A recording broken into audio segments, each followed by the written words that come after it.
Vamos chamar então a nossa analista de internacional, Yuri Pita, Fernanda Manhota, vem para cá. Fernanda Manhota, já vamos logo te avisando que a gente separou, porque esse discurso hoje de Trump rendeu e muito, e a gente separou vários trechos. Então, a gente vai mostrando alguns trechos, chama a Manhota para comentar. Mostra outro trecho, volta a Manhota. Então, bom que a gente vai segurar você a tarde inteira hoje. Manhota, seja muito bem-vinda. Vamos começar então com a sua análise sobre essa fala da Venezuela. Quer dizer, o Trump está otimista, está tentando convencer também os investidores a ficarem otimistas e confiantes, mas como você vê, então, essa fala especificamente dele sobre a Venezuela, sobre eles terem, logo que acabou o ataque que tirou Nicolás Maduro do poder, essa disposição de fazer acordo com os Estados Unidos? Quero te ouvir. Boa tarde. Boa tarde, Débora, Yuri, e a todos que nos acompanham no 360. Débora, estou pertinho de você. Eu estou falando com vocês aqui de Brasília. Então, em breve, não só vou passar a tarde aqui no 360 com vocês hoje, mas quem sabe não te visito aí amanhã.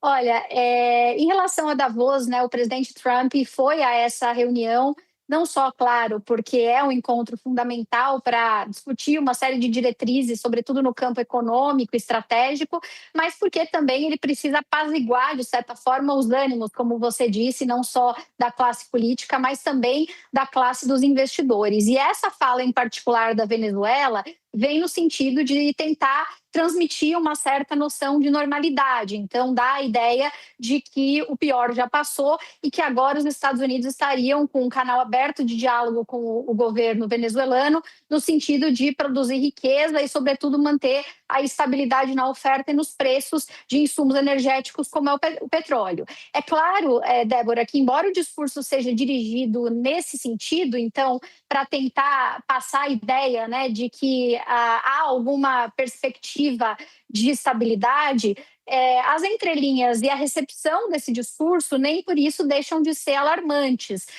Existe uma clareza explícita, né, no discurso do presidente Trump, nessa fala que a gente acompanhou em particular, em reconhecer que o que estava em jogo na operação da Venezuela não era necessariamente uma política de mudança de regime, ainda que um regime diferente fosse favorável aos Estados Unidos, e tampouco que os Estados Unidos estejam interessados em promover grandes mudanças, né, grandes transformações institucionais no país. No fundo, o que os Estados Unidos queriam era criar uma condição política favorável de subjugação, né, do seu adversário imediato, que era o próprio presidente Maduro, e, ao fazer isso, né, de certa maneira, colocar contra a parede o restante da elite venezuelana a ponto de que não houvesse outra alternativa senão ceder, né? Os Estados Unidos, no caso, portanto, tendo muito mais poder que a Venezuela, e diante do que fizeram, né, com a operação de Maduro, deixaram claro que o interesse mais imediato e talvez a razão motivadora daquela ação